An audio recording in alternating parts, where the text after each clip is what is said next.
Good morning. $2,800 in rent versus $2,800 in mortgage. Rent versus buy. That's what we're talking about today. I want to know how you feel about it. Also, I got market updates after the first of the month. All of the market reports come out, so we're gonna take a look at that. A lot of open houses this weekend. 178 open houses this weekend. Um, we're gonna talk about all of that, and I got a special guest joining me. Let's roll the intro. I'll see you on the other side.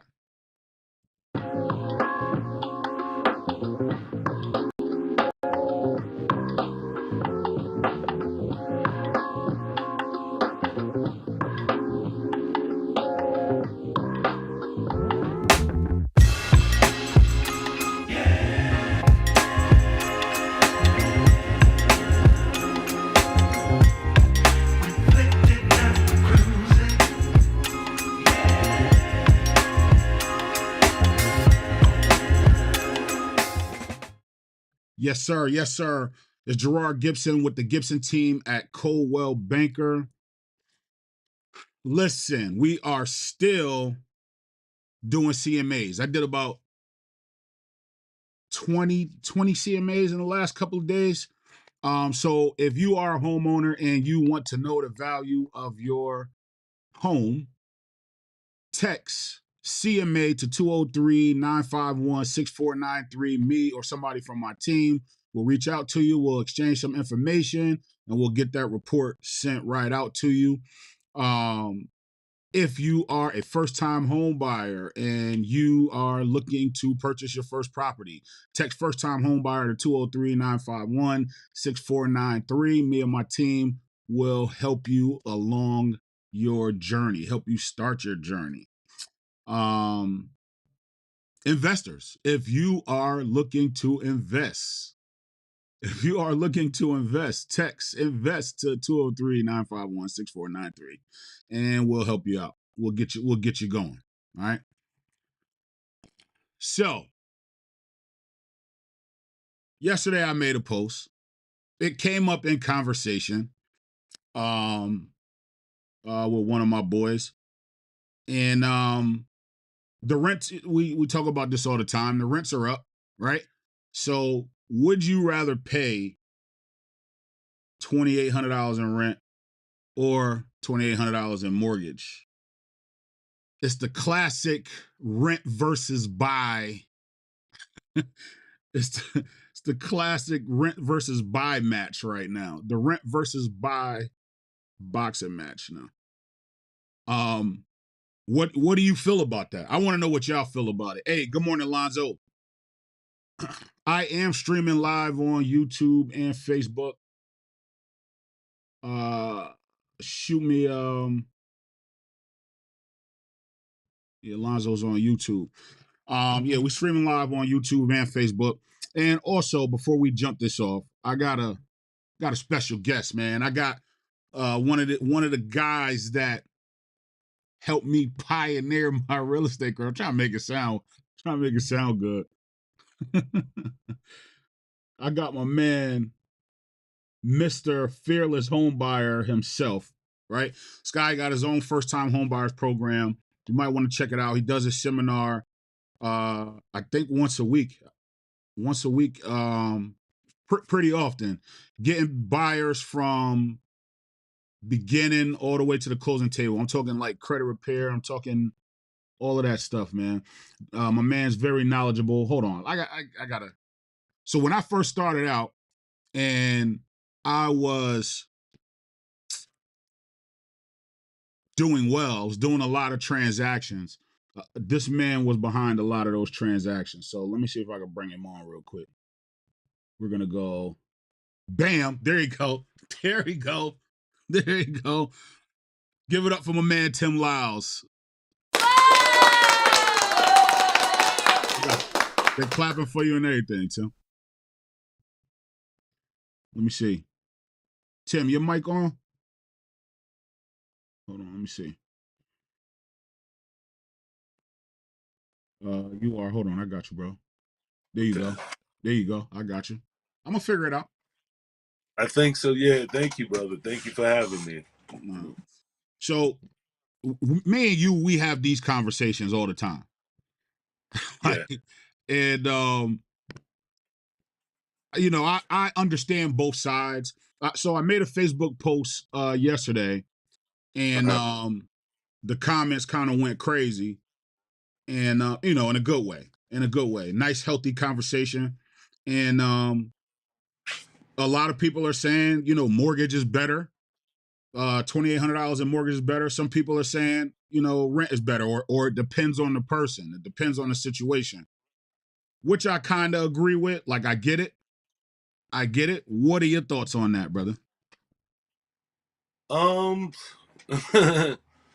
that, well, I mean, me, I'm a loan officer, so I'm always going to go with mortgages no matter what. Reason being because when you're renting, you're spending money. When you're paying a mortgage, you're investing money. So it's two different mindsets. Mm. One thing is, do I prefer to spend my money or invest my money? And I can understand why people say it depends on the person. But uh, in actuality, if the person who prefers to rent had full understanding of what it is to pay a mortgage, I believe, and this is just my personal opinion, that they would prefer the mortgage versus the rent. And all right, so let's dive into, you said rent is spending money, Yes, mortgage is investing money. yes. So I know the answer to this, but let's break it down. So why is renting spending money? Like, what does that mean exactly? Well, renting is spending money because uh, it's limited in the return that you get on the investment itself. It's the equivalent to a fireplace. It only provides heat. It's like putting your money in a fireplace and just throwing it, letting it burn it up. But when you are paying a mortgage, it's like taking the money out of one pocket and putting it into the other pocket. Mm, So you return on your investment when you do it that way, right, versus putting the money in someone else's pocket. Once you put that rent in somebody else's hand, it's gone forever. Then you have to step and repeat and do it over and over again. right, When you pay that, you're paying down the loan amount that you borrowed against, which creates equity in the house. At the same time, you increase your net worth. So the more equity you create, the more mortgages you pay, the more equity you create in the house, which the more value you create in yourself. right. So before we go any further, real quick, put in the chat, what do you think? Rent versus buy. Put in the chat wherever you streaming from, wherever you watching. Put in the chat, rent versus buy. Which one do you choose? Which one do you agree with? Rent versus buy. Um, somebody also mentioned that. Hold on, let me see if I can pull it up real quick. Somebody also mentioned that it depends on the person. I agree with that, but I think it all goes back to educating yourself and knowing your numbers. The big thing is knowing your numbers, right? Because I mean, you can rent a property and not be able to afford it the same way you could buy a property and not be able to afford it, and wind up in you know, a similar situation. Well, I think if you get yourself in a jam, how can I say this? And I don't even want to be too negative about this, but Over there's people that go through evictions every day. There's people that go through foreclosure every day, right? But would you agree that risk is lower in renting versus the risk and owning? Are you asking me that? Yeah. No. Cause understand this: if you're evicted, you're out. Mm, You have 60 days to be out of someone else's property. mm, You're going through foreclosure. Would it take 2 years minimum to get you out of the house? And the only reason it's going to take that long because most of the time when especially minorities are going through foreclosure, they're not speaking to the bank. Mm-hmm. Uh, in fact, in the state of Connecticut, minorities, Hispanics, and blacks are the number one leading people in foreclosure at this moment right now. Really? And most, yes, sir. And most of the time, that's because they are afraid to speak to the bank. You can go to your landlord if you're looking at eviction and say, "Hey, I'm looking at eviction." And I think the most they'll give you is around 6 months max, and that's communicating with them back and forth. 6 months max. But by that time, you're in court. It takes around 2 years to even get in court for a foreclosure. Mm-hmm. So at that time, whatever you're going through, you should be able to reset yourself, get your footing back, and start making payments. Because at that point, if you can't come up with a plan in 2 years to save the house, sell the house, go back to renting, make a little money off the property, and just go back to renting. You're not gonna go find yourself in a worse space than where you came from. And that's the beautiful thing about purchasing a house or paying a mortgage, excuse me, versus renting. If you can't get a plan together versus renting, you get an eviction on your property. You can't go get another property because you have an eviction on there. So guess where you end up normally, either on someone's couch or in the streets. Mm, right. So on an eviction, you got to get out. You got 30, maybe 60 days to get out on owning with a mortgage. And we're just talking worst case scenarios. I believe um every transaction or every business deal I get in, I always think about the worst case, not think about the worst case scenario, but you got to plan for it. What's the worst that Absolutely. could happen? What's as well as plan for the best case scenario, right? Always have your exit strategy. Um, but all right, so on a rental eviction, you're gonna have about 60 days to get out. That's the worst that could happen when you rent. On ownership with a mortgage, you might have a year or 2 years or something like that. You might have some time to get yourself back together, right? To Hmm. get out of that situation, or you can sell. Pretty much, right. What one thing the banks look for, even when for first time home buyers, the first thing they look for beyond credit is the ability to repay the loan. Right. More important than that. So let's say got one thing banks do understand: bad things happen to good people all the time. People lose their job, companies relocate, all kinds of things happen financially. Bank understand that. So guess what? If a person is experiencing foreclosure, they pick the phone up. Hey, I'm going through this, blah blah blah blah. I'm having a hard time paying my mortgage. So the bankers be like, okay, so they tend to work with you. Okay, thank you for letting us know. We're gonna extend your payment out. We're gonna do all kinds of things. Then let's say 2 years go down the road, you got your new job, money is looking good. You pick the phone up again. Mhm. You say to the bank, say, hey, listen, I finally found a new job. This is my income. This is my salary. It would allow me to pay the mortgage if you give me a fresh start. 9 times out of 10, the banks do that. Mm. You They so know, the bank, they try to work with you. in But fact, I noticed that because I offer a service as well where I mhm, help people in pre-foreclosure.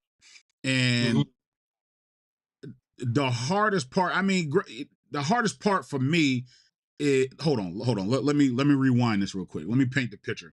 So mhm, how I got into pre-foreclosure was um in the state of Connecticut, when you go through pre-foreclosure, you go through the process, right? You try to do mediation with your bank. Um, if that doesn't work, then the judge makes a ruling for strict foreclosure. So during the mediation, they'll do all those things that Tim was talking about, trying to work out a payment arrangement, forbearance, loan modifications, um, refinance, and what there's a bunch of different tools you can use while you're in that process. If none of it works, the judge makes a ruling for strict foreclosure. And a lot of times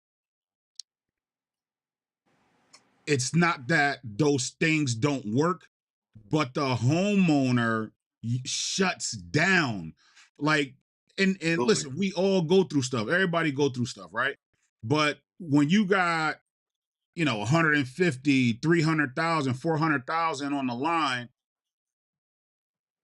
I wish that more people would kind of get out of their emotions and just pick up the phone. Like, there's help from at least your bank. If not, I'm willing to help you, right? I got a team of attorneys that are on the foreclosure committees, so they know how to navigate through this stuff, right? But anyways, people shut down, Tim. So, I'll Absolutely. call them and I'm offering them free help. I ain't even charging for nothing, right? Nope. I step by step process on how to walk through, how to get yourself back on track, how to keep your house, right? If you Hmm. can't, then I'd rather you put the house on the market and sell than to have it go to an auction and sell. Absolutely. Absolutely. And the whole objective is not to get into court, Right. because you don't have to get in court to get modifications. You don't have to get into court to get settlements. You don't have to do this. The best thing that can happen is you sell the house. Then in 12 months, you go buy another house. Because if you laid on your mortgage and you ain't paid your mortgage in 2 years and you sell the house after 2 years, 12 months after that, you can go buy a new house.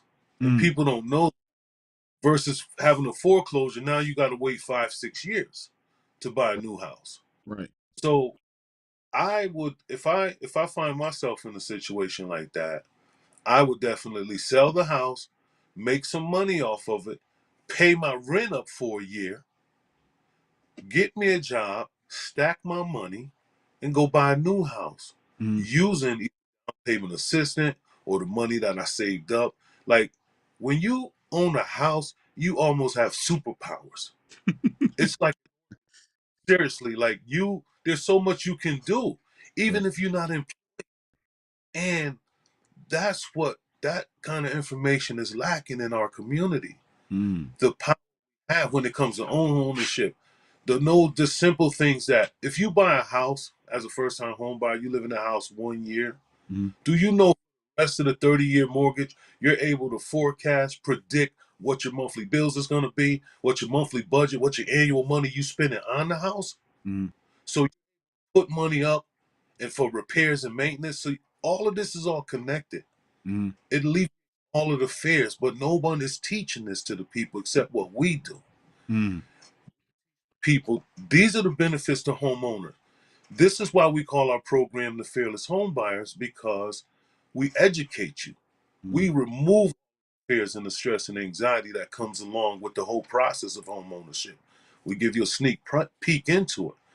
But more than that, we talk about the benefits of home ownership, because most first time home buyers, they only concentrating on the fears even after they get into the property. mm, Like you say, they shut down. And that's the worst thing you can do, because they don't know Obama, when he solved the mortgage crisis, he put a bunch of laws in place specifically for the banks to work with minorities for in first time home buyers to mm, do everything they can to save the house. right. But people aren't telling the home buyers this. They're not telling the first time home buyers this. Mm, They're not saying, you if your fear of losing your house is a real fear, which it really is, mm, you don't have to worry that, because guess what? Here's some information that's going to help you. Here's mm, some resources. And I tell the people all the time, the worst thing you can do is get into court, because if you get in court with the client, with the banks, you're dealing with the attorneys now. You're not dealing with the banks. And mm. these attorneys steamrolling people out of their properties. Yeah, right. Yeah, because Right. they don't care about the emotions. They don't care about none of that. Mm, Only thing and is the law is. This is why there's mediation in place now. mm, Before it wasn't. They took back in '08, between '08 and 2012, they took over 7 million homes from people. mm. You know, Yeah, people were so desperate when they were going through foreclosure. Some people was just burning down their house.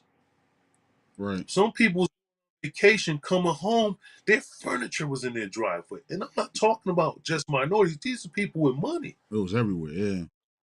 Yes, It, sir. it So was.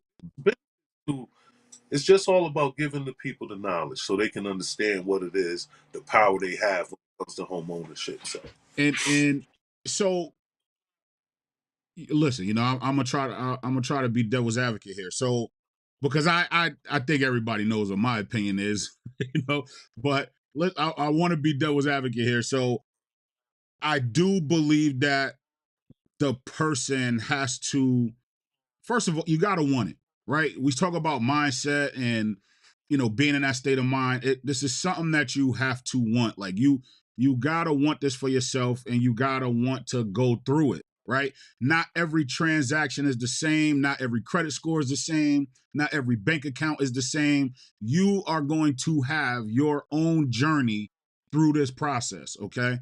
Educating yourself is number 1, right?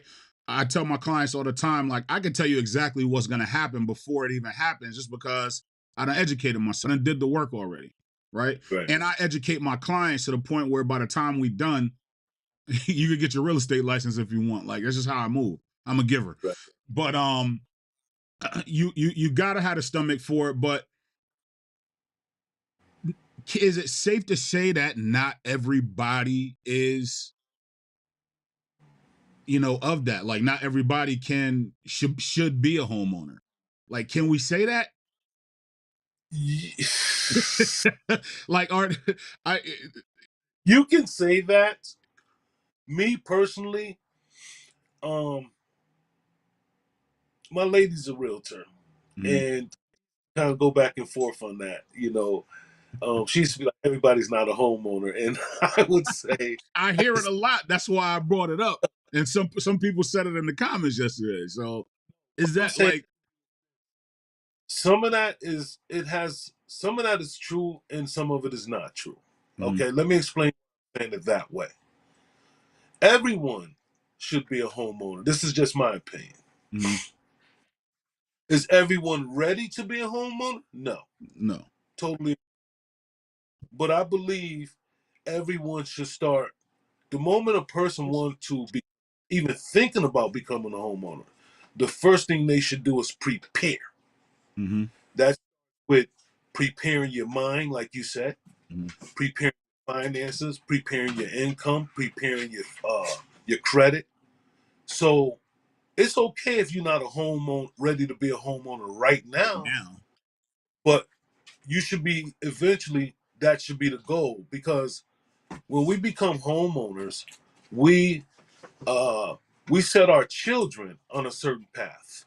Mm, If we don't become homeowners and our children try to go to college, now we got this. We got to send them to Uncle Sam to get student loans. We mm. got to do all things. But to be a homeowner, it's a mindset. It's a real sacrifice to be that, because at that point, and I tell you, remember I used to say all the time, becoming a homeowner is kind of spiritual, Spiritual. because you I, become a different person I know from the all beginning. I know all your one-liners, Tim. Yeah, you already know.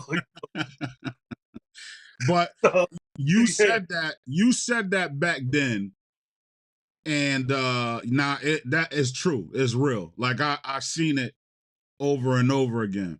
Like mhm, sometimes, and you might hear people say this too, that sometimes you get those transactions where things don't fit. Like, you know what I mean? Like, you feel like you yeah, trying to slam this deal together, and it just doesn't work. And it's just it usually is the beginning of yeah, of that. You know what I mean? But there's certain things where you could just tell that, not that everything's going smooth, but I don't know. It's spiritual. You can't really explain it, there- you'll know it when you see it. I tell my clients, when you walk into your house, you'll know it. yes, yes. There's always, during the home buying process, always expect the unexpected. Right. That's why I tell clients to prepare as much as possible.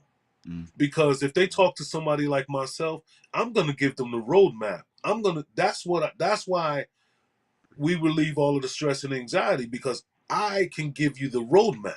Mm, I can tell you what the underwriter is looking for, what shouldn't be here, how we can overcome this. Because me, I don't give a person a loan based on credit score and how much money they got. I give them a loan based on the guidelines that are put in place for the program that they qualify for.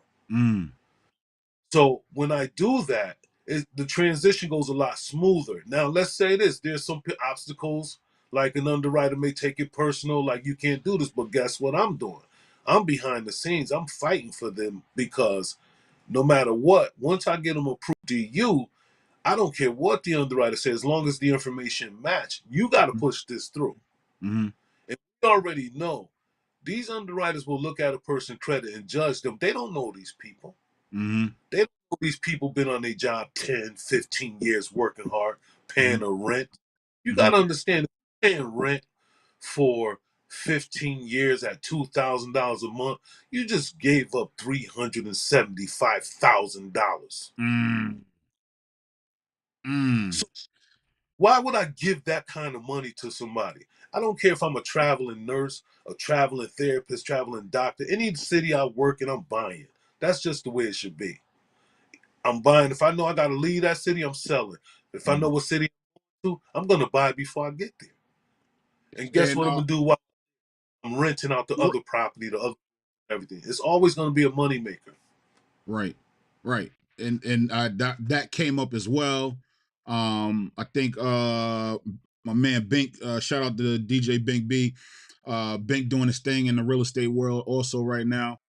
But I think he mentioned that, what if the person travels a lot? What if the person, is not ready to settle down in a space? And me personally, I think you still got to buy. Like, Right. if whether you're traveling for work or traveling for leisure, if you're not going to be home and you rent that space out, that could fund your trip. Like, you know what I mean? Like, it Hmm. becomes income at that time. So I Yes. I think either way you got to own. Hey, listen, if you are watching the stream, we're streaming live on Facebook and YouTube. Comment in the chat, rent versus buy. Um, Lonzo said most people should buy a home. Shout out to Jason. Jason is a mortgage broker. That's cousin Jason. Jason is a mortgage broker in Miami, South Florida. If you're looking to buy down there, you can holler at Jason. Just going through the comments. Kamari, good morning, Kamari. Susan Barrero says, buy. It's like a 401k. She's taking the long-term investment play on parking her money in real estate. Mike, shout out to Mike Stroud on the check-in. Come on, dog. Bye. Shout out to Uncle Mike. Hmm. Big Mike. Kizzy. Good morning, Kizzy. Kizzy says bye. Hmm. Tracy Day. Good morning, Tracy Day. Tracy says bye. Tracy's one of my stable mates at Coldwell Banker North Haven. Tracy's doing her thing too. Congrats, Tracy. Tracy, that's my girl right there. Tracy says bye. Listen, Tracy and Tim, I don't want people to think that we're saying bye just because we're real estate agents and for the wrong reasons. Like I think we've kind of went through being a professional, a real estate professional. We've kind of went through the good, the bad, the ups and the downs. We don't already analyze this. Like Yes. we don't already figured it out. Yes. So we're not saying, buy just, for the sake of we need jobs. We telling you to buy because that's what it is. And here's something else. This is gonna make them go crazy, Tim. Correct me if Uh-huh. I'm wrong. Let me ask you a question. Do Hmm. it seem like most people, I'm gonna say 90% of the people Hmm. that you ask this question to Hmm. that says you should probably rent already own houses? You, I noticed that the people that are like, yo, don't buy right now, Uh-huh. uh, don't buy right now. The interest rates are too high. A lot of these people already own houses. Right. And it's funny you say that because most people, Uh-oh, I lost you.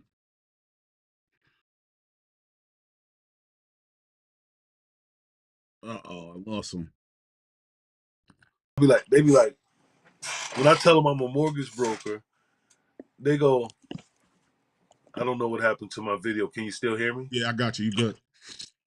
Okay. Most people that do purchase or already own a house, they're like, um, already got a house. So they already stressed. And so I'm like, well, why do you feel that way?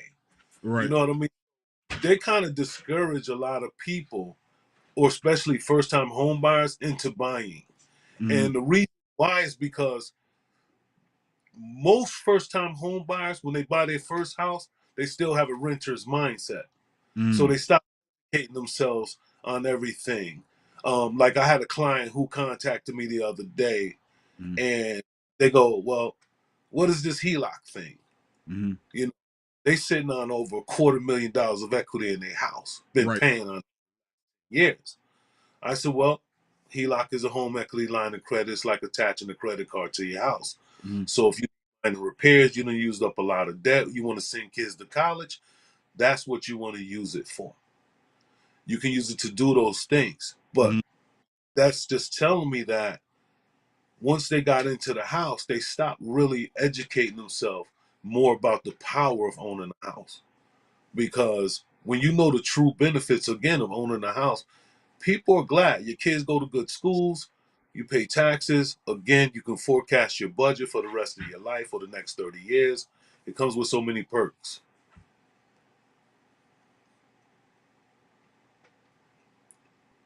Sorry.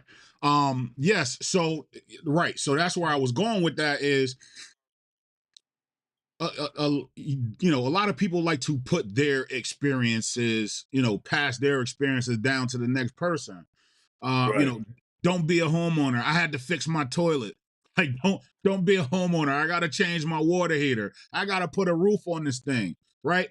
But then when it comes time to sell, and we can't, like like you expecting that return, you know what I'm saying? Like, you can't complain about one. You can't, you get what I'm saying? Like, you can't complain about one thing and then reap the benefits of it. You know what I mean? Like, you got, basically what I'm saying is, you got to count your blessings. You got to understand that you got in a situation, and yes, nothing that is ever worth it is easy, right?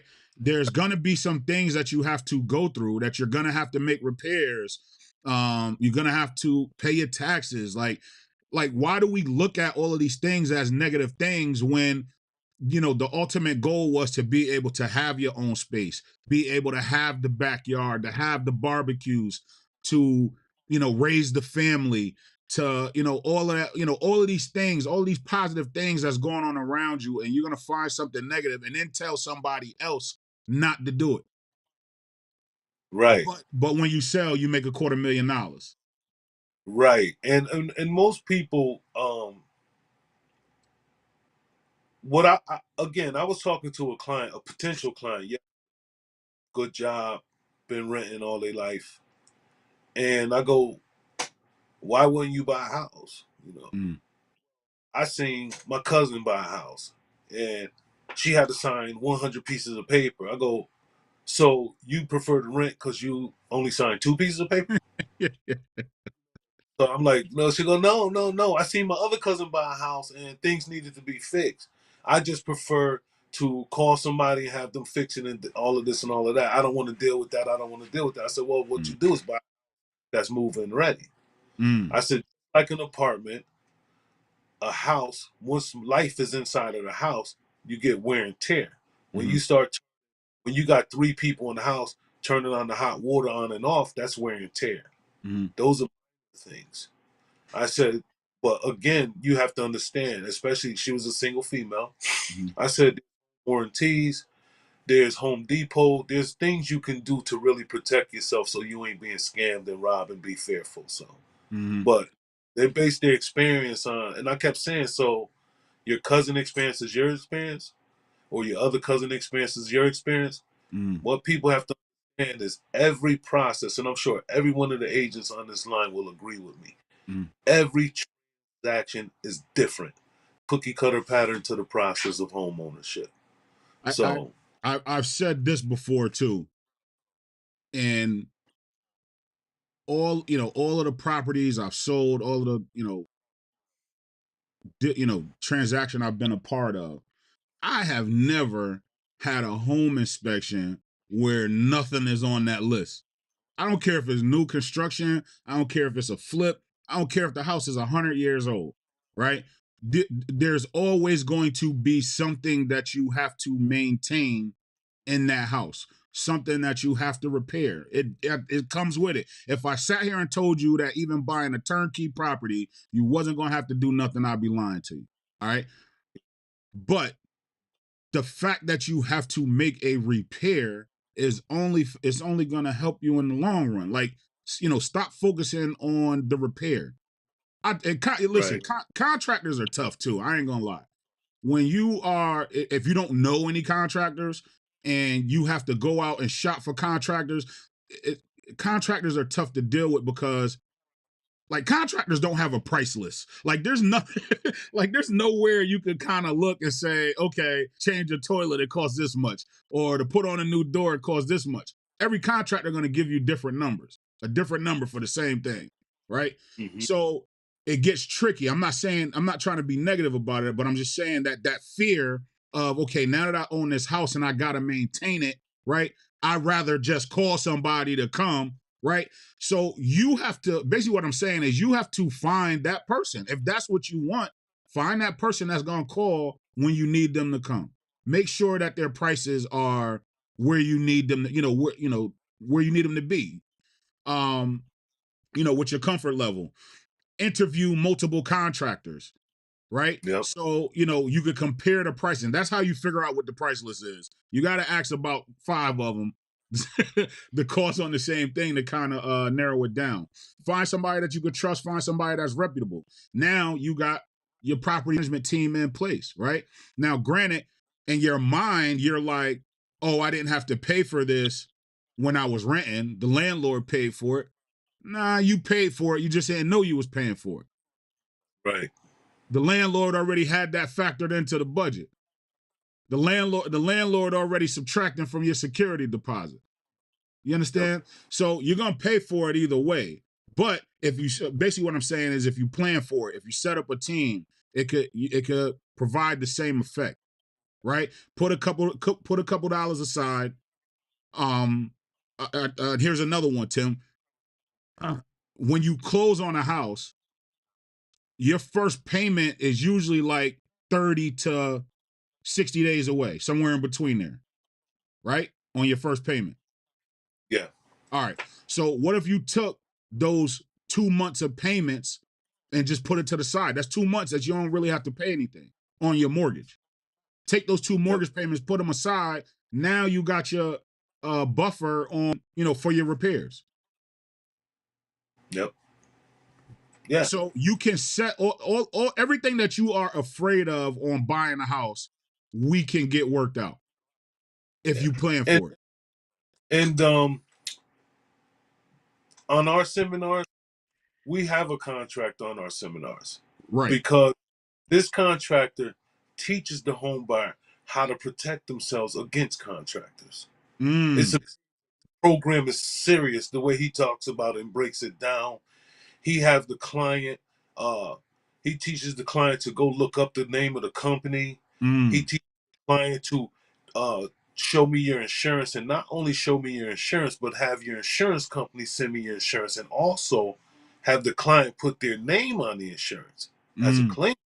Right. So he teaches them a number of ways to protect themselves against contractors. He teaches them how to look up the contractor and make sure they're official.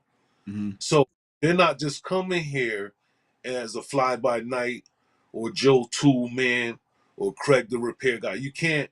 you have to take extra steps because in these houses, every time you make a repair on the house, if it requires a permit, you should always get a permit because this is recorded. This Right. is what's the value of the property when they go in and they see all of this stuff.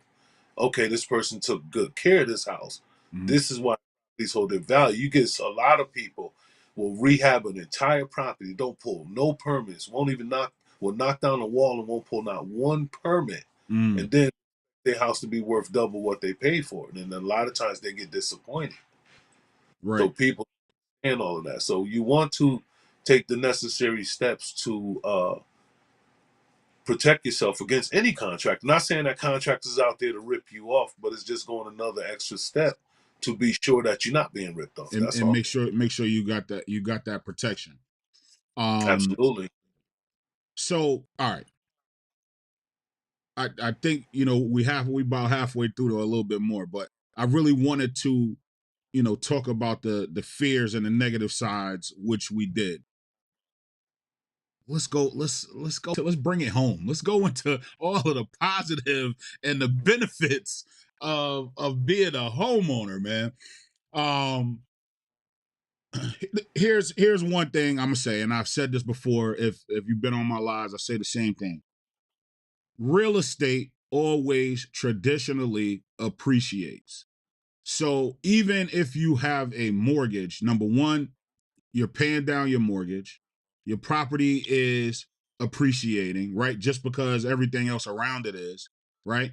Then if you are that proactive homeowner that's doing renovations, doing upgrades, you, like Tim said, pulling permits, doing things the right way, you are also increasing your property value, right? So here's a I got a client, and we were talking about this the other day. Bought their first house. Between down payment, closing costs, we got credits and all this stuff, whatever. She spent about $10,000 to buy their first house. 6 years ago. 6 years ago. Did a CMA, and they sitting on 135,000 in equity. All right. So 7 years of payments at about let's say 1,300, Tim. What's 7 times Mm-hmm. 1,300? 7 times 30, that's 70 times. 70, that's 9100. 91. So 91, so 9,100 plus the 10,000. So towards that house, they spent about 20 grand in like Mm-hmm. the past 7 years, right? And I'm not including repairs or anything like that. But the cost of the house, the cost of living on that investment, they put in about 20 grand. And now they got $130,000 in equity right now. Right. So equity is the reason why I said that. Mm-hmm. And that's what Tim was saying earlier when he's like, you can either uh what did you say? That first statement you made about either invest the money or spend the money, right? So when you're renting, you're spending it, meaning you're not getting anything back. So when you pay your mortgage, you put in what he said. Tim said, I know all your one-liners. Taking money out of one pocket, putting it in the other. so so you're investing on the mortgage, right?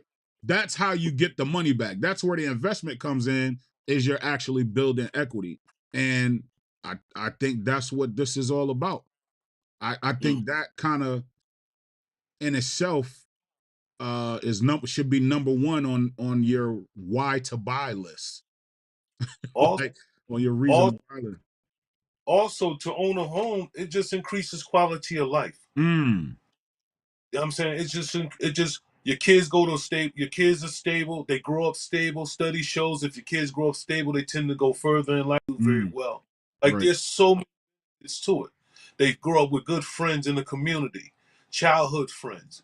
You see what Mm, I'm saying? Good neighbors. It's all quality of life.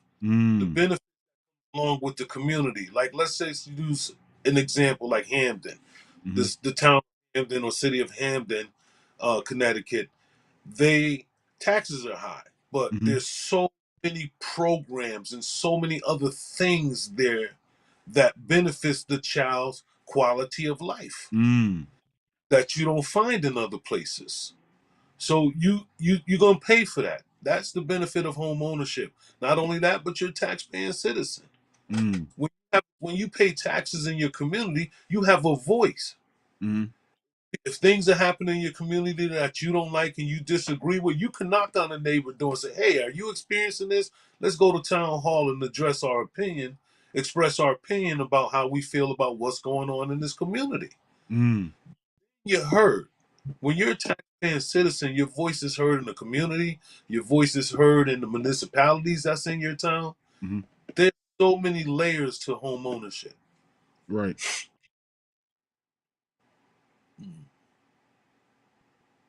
Mic drop, Tim. Mic drop. Nah, you're 100% right. Um, so we got equity, we got quality of life. What else? Put in chat. What are some benefits? Excuse me. What are some benefits of home ownership? Tracy Day says you can have pets. That is a benefit. Pets are considered people. You can definitely have pets. If you bury your pet in the backyard, that's considered a cemetery because it's part of a family, and now you pay no taxes. That's a real benefit to home What? ownership. Wait, Yeah. wait, wait, wait, wait, wait, wait, wait. Say that again. Oh, you dog. If you bury a family member in your yard, Mm-hmm. they consider it a cemetery or Mm-hmm. gravesite. When they do that, you no longer pay taxes on that property. Wow. Yeah, all Yeah. right. That's still good information, bro. But I'm not burying nobody in my backyard right now. I'm just putting that No out. way. I can tell. But let me just tell you this: down south, back in the days, that was common. That's what. Yeah, I see. Yeah, I feel you. You know what I'm saying? You got to understand, down south back in the day, there was so much land that they owned. The quality of life. These people just put boxes on their house. They living better than everybody up here. It's the quality of life. Tracy said, "I need proof." Yeah. Well, Hey, just do the. That's all. Lonzo asks, "What is the difference between a HELOC and a cash out refi?" Again, a HELOC is it's just a line of credit. It's called a home equity line of credit. That's Mm-hmm. exactly what it is. Cash out refi, you're taking the money out of the property, but you're still paying one mortgage. Mm-hmm. You know what I'm saying? So you're rolling the money that you borrowed, that you pulled out, you're rolling it into the mortgage, where the HELOC is separated because it's a line of credit. Right. Now, you can use the HELOC to pay off your mortgage depending on how much equity you have. Mm. So there was a post by and we'll talk about this within reason, right? Because I know this conversation could get crazy. But there was a post by what's the YouTuber's name? Myron somebody. Anyways, he made a post that went viral basically explaining that you can get a HELOC, pay off your home faster than you would in 30 years. You understand? You know what I'm asking? Yes, I seen that. The guy saying they could pay your mortgage off in 7 years or something Right, like right. that. That's what it was. Yeah. Right. Yeah, I'm gonna be honest with you. This is just my opinion. I just disagree with that. Okay. Reason why I disagree with that because, um, in order for you to do that, you would have to drop big chunks on the HELOC. Right. Because the And HELOC is interest only payment. not only that, but you there's a reason you have the mortgage, because the mortgage payment is set around your financial income and all of that stuff. Mm-hmm. But if you put the whole mortgage on the HELOC, you're still paying the HELOC. Right. So the only thing that's not included when you're paying the HELOC is your taxes, your homeowner's insurance, and maybe even the PMI, depending on how much you have left. Mm-hmm. But for the most part, I don't know. I still waiting for somebody to break it down to me. Mm-hmm. It's like, for me, that's like an urban legend. That's just my opinion. Just like you can buy a house if you have disputes on your credit, or if you went through somebody who's, You know, there's a lot of things that I don't agree with, but a lot of times I don't speak on them. I let people do what they do because I'm spreading the truth. That's just me. Right. Right. Like, because numbers don't lie. Right. So if you got a $200,000 mortgage, this I'm gonna break it down like this. You got a $200,000 mortgage, right? Let's say your house is worth 450,000, but you only owe 200,000 left on your mortgage, but you're paying 2,800 a month, Mm-hmm. right? $400,000 house, whatever. Just throwing numbers out there. I get a HELOC for 200,000. First and foremost, I'm not even going to be able to get a HELOC for 200,000 because they never let you get 100% of 100%. your equity. Right. So let's say you take the HELOC, you get 100 and something thousand. You put that 100 and something thousand on, you pay the mortgage and you use it to pay off the HELOC. Mm-hmm. Um, Now you paying the HELOC at 100 and something thousand. The payment on 100 and something $1,000 HELOC is around $1,100. People don't know that either. Mm-hmm. Now you got a $2,600 mortgage plus now you got $1,200, but you still have a small mortgage balance. What do? You know what I'm saying? Yeah, you're gonna I need some more money. just waiting to understand what he's saying when I hear him saying that. No disrespect to Myron or anything, but Mm-hmm. I just need clarity on your statement of paying off a mortgage in Mm-hmm. 7 years. You know, what is the balance that we're talking about? Because there's so many variables that go into a statement like that. Because I want to know because I'm a federally licensed mortgage loan officer Mm-hmm. and I need to know the formula to the He said, he said, formula. he said the math ain't math, and it got a math. That's right, because you must be talking about a small amount. You know what I'm saying? He Mm-hmm. got to be. That's the thing I'm Yeah, yeah. saying. And it's funny because I was watching this video one time and I sent a little message or whatever saying, well, what dollar amount are we talking about here? You know, what size house? What's the value? You know, like there's so many variables that go into a statement like that we need to know. And who are you talking to when you make this statement? Because you ain't talking to a first time home buyer. Lonzo had a question. Uh, does he show us amortization with the program?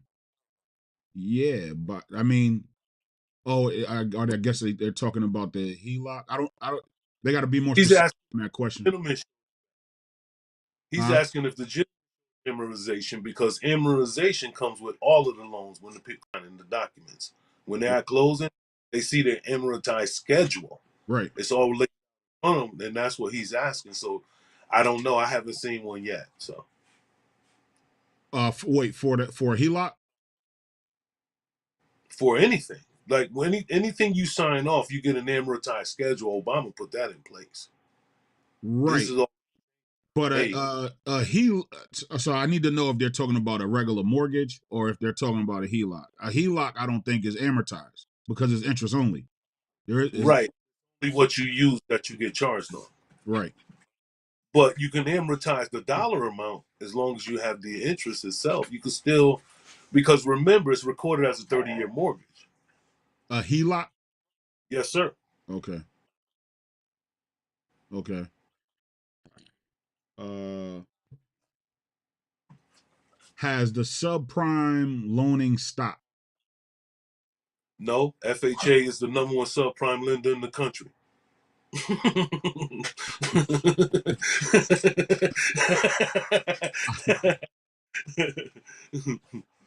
See, every listen, and that's another thing that's striking fear. Everybody is caught up on this.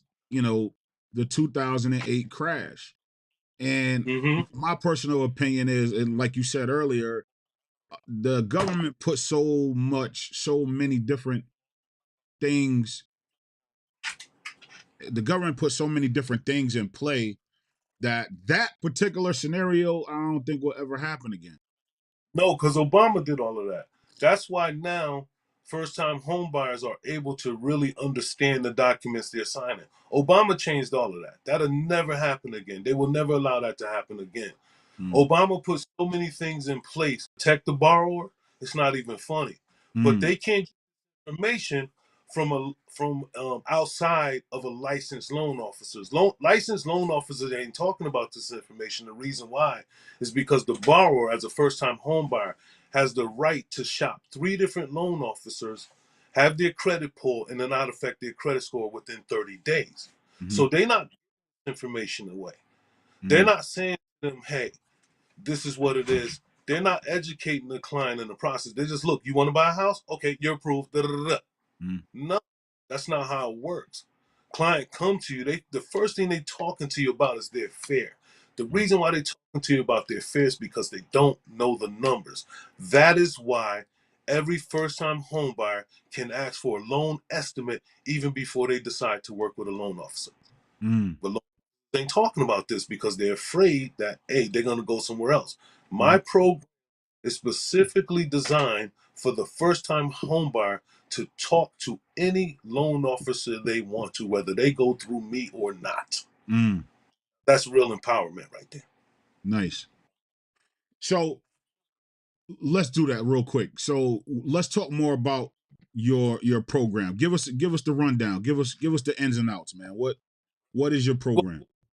our program is designed to alleviate all anxiety and stress for first-time homebuyers Mm-hmm. by answering a lot of their questions that they have fears with, like the fear of losing the house, the fear of not being able to pay, the fear of just being able to have things fixed in the house, things like that. Mm-hmm. Not only that, but the program gives them a sneak peek into the process. Like I can walk them through the process. Hey, this is what to expect. This is who's on your team. You have a realtor. They will help you find the house. You have first things first. You got to find a loan officer, which is the first thing. That's the hardest thing to find. Most buyers go to a realtor because they're associated with being able to get qualified. They don't know that a realtor cannot qualify them to purchase a home. So it starts at the end of the day with the loan officer. No disrespect to the realtors, Nah, come but on, man. Like, that's subjective, man. no, I'm saying it starts with the loan. Um, but the loan officer can also tell them once they look at the credit, this is what the underwriter is going to look at. This is what you address all of these. This will go through with no problem. Mm-hmm. Nobody else can do that except the loan officer. Now, once this loan officer give you this piece of paper, you're gonna go find a realtor. Or Mm-hmm. if you don't have a realtor that sent you to me, I'm gonna send you back to that realtor. That realtor is gonna help you find a house. That realtor is gonna go over your numbers, what the house is gonna cost you, how much closing costs. But when it comes to the payment, how much money you're gonna need to bring, what your interest rate is going to be, anything associated with your dollar, you're going to come back to the loan officer and you're going to ask these questions. And I teach them that a person is not smart from what they know. A person only becomes smart from the questions they ask. Nice. Then, once you have your house picked out and you have it under contract, the next stage for you is an inspector. Your realtor is going to connect you with an inspector. This is where you are going to become educated on your property. And the first thing I need you to understand is like buying a used car. People that lived in this house. And the last thing you want to do is trying to go in here and get, if anything needs to be repaired, trying to get everything repaired. I said, it just don't work like that. You want to go in the house, appreciate the value. I said, the beautiful thing about not having everything repaired, you get to fix it up the way you like it. And guess what? You adding your own value to the property. Once that happens, the bank then will send out after they verify all the information you gave me your income, you gave me your bank statements, you gave me all of this. All of this now information has to be verified through the part called processing. Once the processor finished with all of that part right there, she then submits it to the underwriter. Then the bank will send out an appraisal to be sure that you're not buying a house that's not worth what they're selling it for, and you be sure that the house is actually still standing. I said this is the reason they send out the appraisal. Mm-hmm. These are all people that's on your team. This is all to benefit you and to protect you. Once this appraisal come back, the whole file is in underwriting. The underwriting process is this. Once the underwriter go, hey, here's an approval, it may have a couple of conditions with it. And when I say conditions, it means, hey, let's update your pay stub. let's update your bank statement because depending on how long it took them to find the property. Mm. I, I can assure you, if you're patient enough, this deal will go through if you do it exactly how I'm telling you to do it. It's not about being afraid at that point. Now it's anxious. Now I want to close. Now I Now want to close. let's execute. Yeah. So now at that point, once I show them the process and everything is fine, I really talk to them about credit because credit is a mindset. Mm. Credit is discipline to be able to use and not to use and knowing when to use it. We talk about all of that kind of stuff. Mm. Like, so there's so, and we talk about the psychology of home ownership because you got to become a different person when you buying a house. Your spending habits has to change. Mm. And the reason home habits because you've been doing certain things for so long. You have to change things. You have to have a newfound respect for your money that you work hard for. You have to have a new set. You have to have a high level of discipline when it Discipline. comes purchasing a house because you can't have everything you want. Mm. You know, you got to take and make sure that your mortgage is priority over everything. Mm. You want you can want the sweetest cake on earth. You can want the prettiest, best tasting cake on the planet. But if your mortgage ain't been paid, that cake has to wait. That Mm. trip, that implant, whatever you want to do, has to wait because priority is bar none. And this is one of the conversations that they had on this article I was reading in Connecticut when they was talking about minorities are first ones to lose their house. They're leading the way and losing their home. They're talking about they want to drive BMWs. They're driving this. These are other persuasions talking like this. Mm. Letting them know like, look, they're losing their house because they want to do this and they want to do all of that. And a lot of times they ain't lying. That's when you know it's offensive and it hurts because it comes with a little bit of truth. Mm. You know, we have to prioritize our things when it comes to mortgage, and we don't do that. Right. Versus when we don't have to prioritize. See, you can fill out an application for a rental apartment and pay $3,500 a month, but you're making $2,200 a month because Mm. there's no qualifications there now. Mm. There's hey, let's do this. You know what I mean? But when it comes to buying a house, everything has to connect. Mm. Your income has to support this. Your bank statements has to support this. Your credit report has to say this. When I'm always impressed by whoever came up with the home buying system. I'm totally impressed by it because it's all connected. It's all centered around your credit, your finances, Mm. your credit report tells a story, your bank statement tells a story. All of this is all connected. I'd be totally impressed every time I do a deal. Like I'm always learning something new about the system itself, and I try to give it to the people. Right. I on my last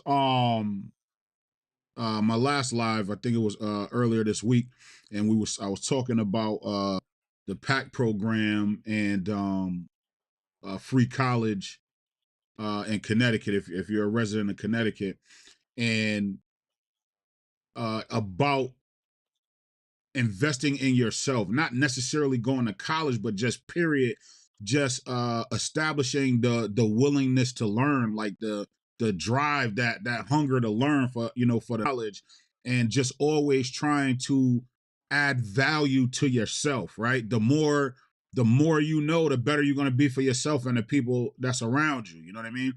And and we talked about discipline, establishing that discipline, and you can't, you probably can't eat out every night, like, you know what I mean, like there's some things that, what are you willing to give up or sacrifice in order to gain, what you're going to gain, to be in the wonderful world of home ownership, right? None of it is impossible, right? Everything is doable. I think you as the buyer, or you as the potential homeowner, you have to make those decisions with yourself. You know what I mean? One thing I'm not going to do, and I'm going to put this out there. One thing I am not going to do is I am not finna force nobody to buy no house. Like No, I and as a business person, we get a lot of calls, a lot of applications, a lot of stuff going on, and we'll get you through the process. everybody I work with, we all on the same page. Everybody Yep. knows the goal is to get you from where you are to the closing table and beyond. That's what I'm gonna coin that. But we want to get you to the closing table and beyond, right? And trust and believe we are gonna do our part. Me as a real estate agent, I'm gonna negotiate your terms. I'm gonna get you there. Tim as the lender, he's gonna we're gonna get you the money. Like, we're gonna do everything that we supposed to do. But at the end of the day, you got things that you gotta do on your end. Like, it's not gonna just fall in your lap just because you called me. Like, you gotta walk this path. You gotta execute this plan that we come up with in order to get you there, right? And that could be from credit repair, that could be from saving money, um, work history, like all of these things that that's gonna help you get to that point. Like, you gotta execute that. You got to execute that. So, and people feel, I just had this conversation the other day. Somebody felt some type of way because I hadn't called them back, or I hadn't checked on them or whatever. And I apologize for that. But at the same time, I was waiting for you. Like, I'm waiting for you to tell me that you're ready. Like, I don't want to have to call you and be like, yo, like, let's go. Like, listen, I know I have to encourage. I'm gonna encourage you, but I can't do this for you, is what I'm saying. I can't do this for you. I can't fix your credit. I can't pay your bills. Like, I can't, you know what I mean? There's certain things that I can't do. There's certain things that Tim can't do. There's certain things that your attorney can't do. Like, you gotta walk through this path. And I think if you make that investment into yourself, if you make that sacrifice, at the end, when it's all said and done, you'll be in a better position going with buying versus renting. Did I say that right? How'd that come off? Yeah, I mean, you're right. It's discipline, it's sacrifice, and it's patience. Right, You know, study shows that the one who has the most patience makes the better decisions and go the furthest in life. right. So you have to, you got to really, if your credit ain't right, you got to focus on that, and that really takes some real serious effort. It's like you Right. said, it's doable, but it ain't easy because you got to understand. It's like gaining weight. You didn't do it overnight. Mm, You know, work to get it off. You gotta, even if you put, I tell people all the time, especially, well, as loan officers, we can't say we do credit repair, because it's kind of go against, but because we have direct access to the credit report, everybody I speak to, here's your plan. Boom. mm, I look at the credit report, get a pen and a piece of paper. I need you to write this down. I need you to do this because it's better to offer a settlement than it is to dispute.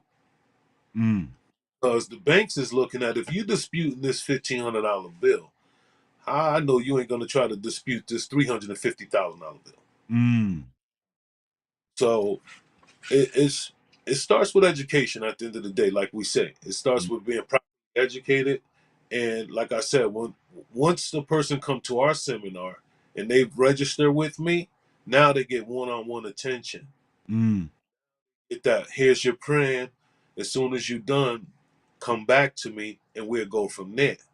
You know, I mm. clean their credit up instantly. I do a supplement or a rapid rescore, and they don't pay for that. It's free. Right. Yeah, like listen, if you want to buy a house, it's all free. We can't charge for that as loan officers, so Mm, we give the stuff away.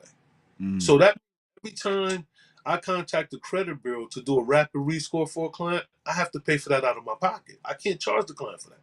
What's a rapid rescore?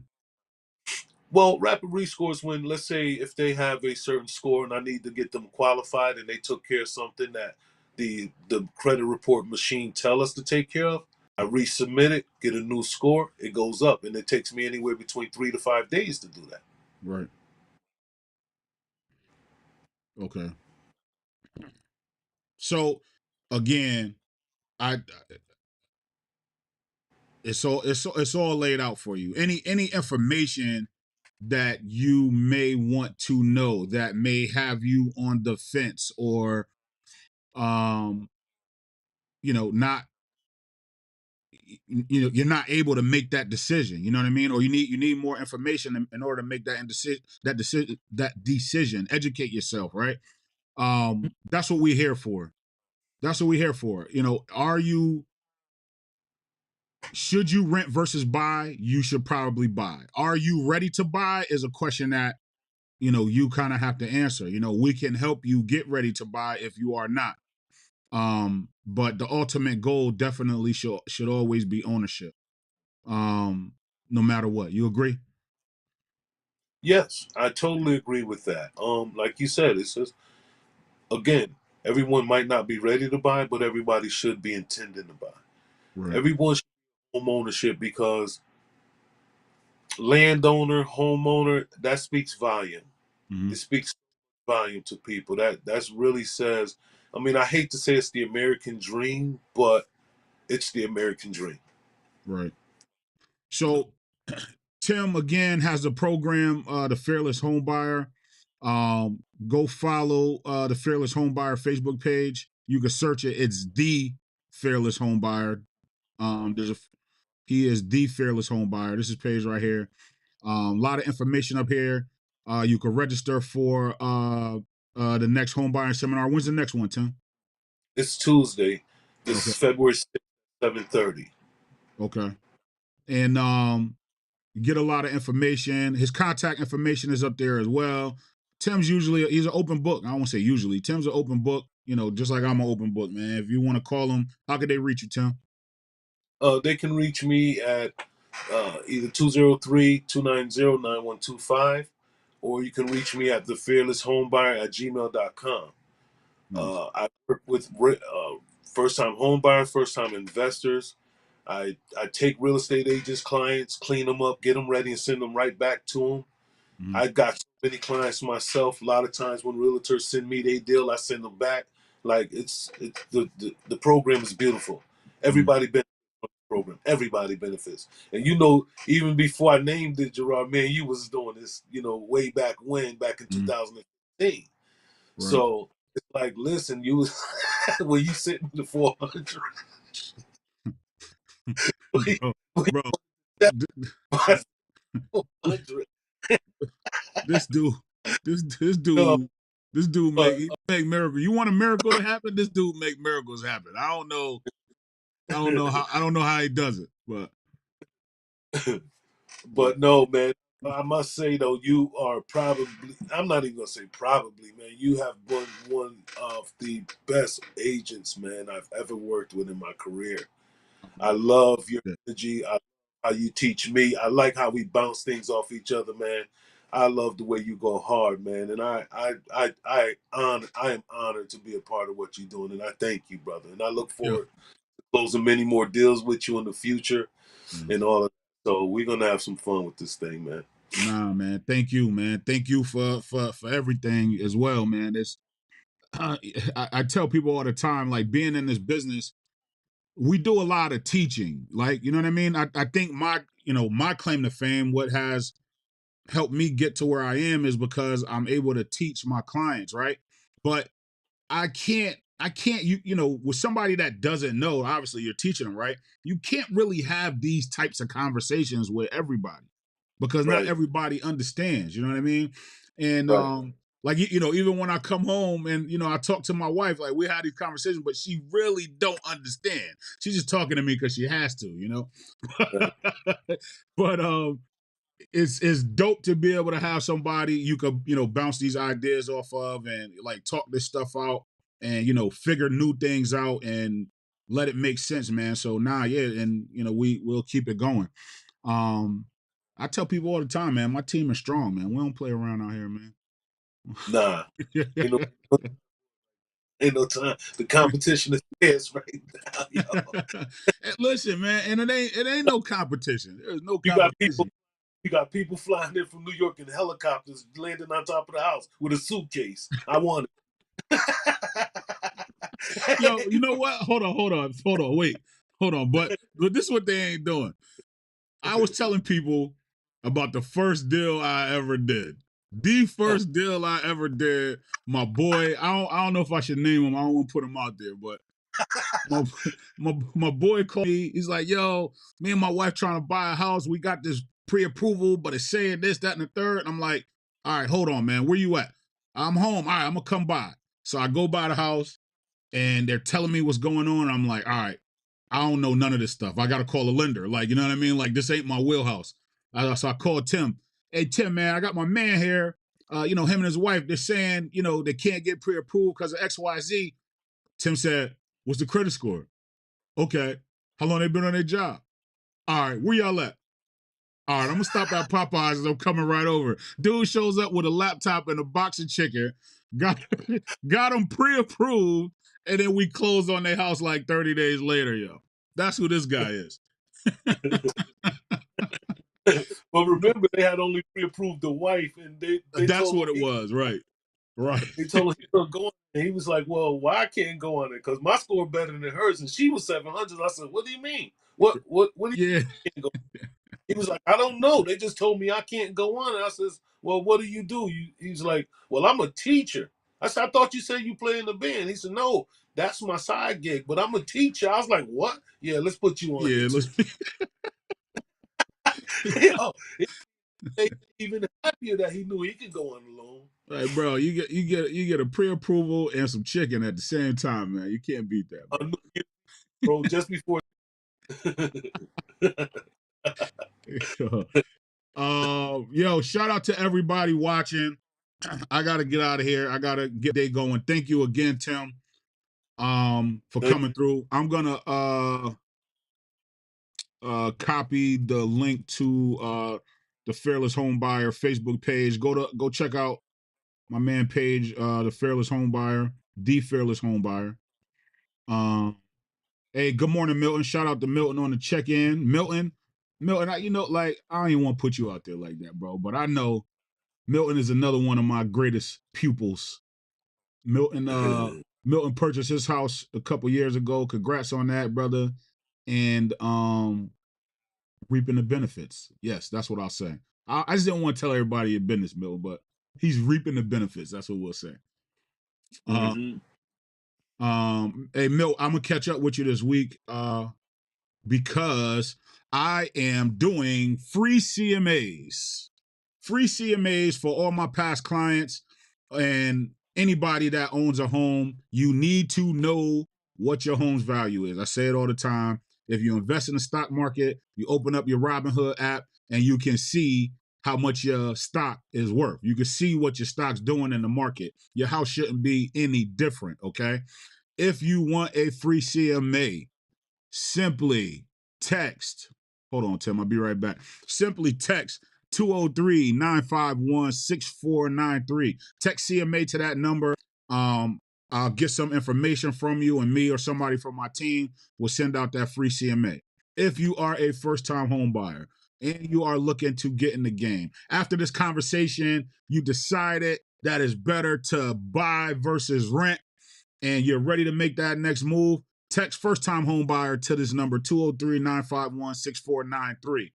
Or go to my man Tim, go check my man Tim out at the Fearless Home Buyer, and we'll get you going. We're gonna get you going. Well, let me go back to my there you go. All right. So what you got, Tim? Anything in closing? No, I mean, definitely. If you want to reach out to us, you want to do some information research on our company, it's the Fearless Home Buyers with an S.com.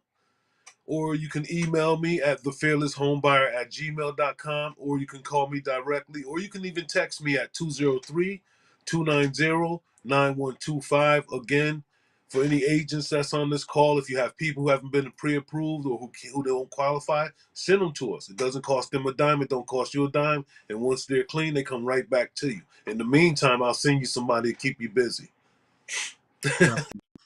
Yeah. Thanks again, brother, for having me. Definitely. Sheila Hilton. Good morning, Sheila. Sheila said good information to people. Thank you. Sheila's another one of my stable mates. Thank you. And that's it. So yeah, I mean, listen, if I hope this was beneficial to y'all. I hope everybody got something out of this. If there's any more questions, please feel free to reach out, comment in the chat below. Shout out to everybody on YouTube. Shout out to everybody on Facebook. And I will see you the next time. Good morning, Reese. Now everybody want to check in. I'm ready to get up out of here. You know what I'm saying? It's my cousin. So I'm getting ready to get up out of here. Tim, thank you again. We'll do this again soon for sure. I think I'll be back on Wednesday. I'm trying to get in And a rhythm, Tim.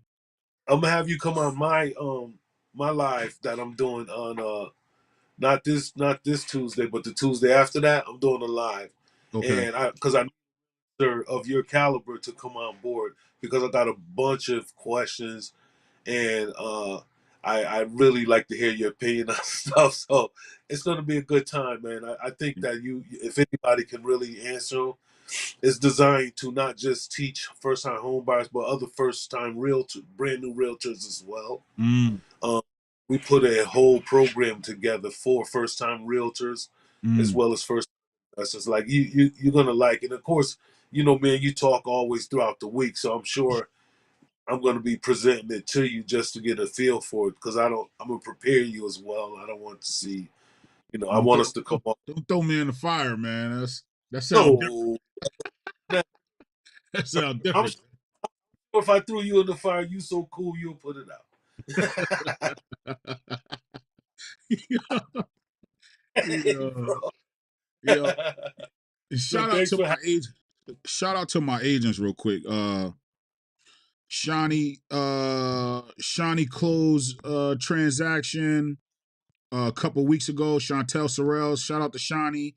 Um, Gerard got a property under contract, getting ready to close. Vince is blowing me up right now. He got some deals he's working on. Shout out to Auntie Gloria. We did a couple of seminars with some buyers, first time home buyers last week. Who else? Sharice. Shout out my man Sean. Sean was in a car accident. He's doing good though, but Sean is recouping right now. But I just wanted to shout out my team. We're gonna get to work. We got to do some more stuff this coming week, and we're gonna get busy. We finna take over this game. We finna take over everything, Tim. Yeah, We're yeah, gonna take over everything. So I said all that to say I gotta introduce you to my people, man, and yeah, you know, sure. and stuff up.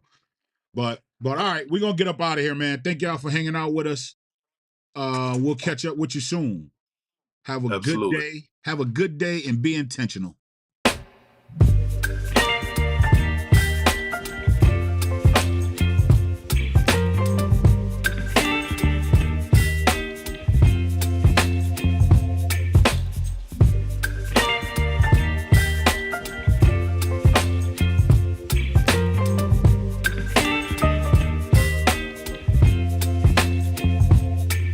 Baby, you give me ice and fire. You're giving me wind and rain. You're some kind of butterfly. Baby, you give me midnight. You whip up my appetite. Don't leave me here high and dry. Oh, well, I don't wanna jinx it, baby. And twist myself at the spine. Don't wanna overthink it, baby. It's just twist your body and mine. Baby, you give me ice and fire. You're giving me wind and rain. You're some kind of butterfly. Baby, you give me midnight. You whip up my appetite. Don't leave me here high and dry. Oh, but I don't wanna jinx it, baby. Let's not get ahead of my time. Oh, but I don't wanna miss you, baby. So I stand up and speak my mind. Oh,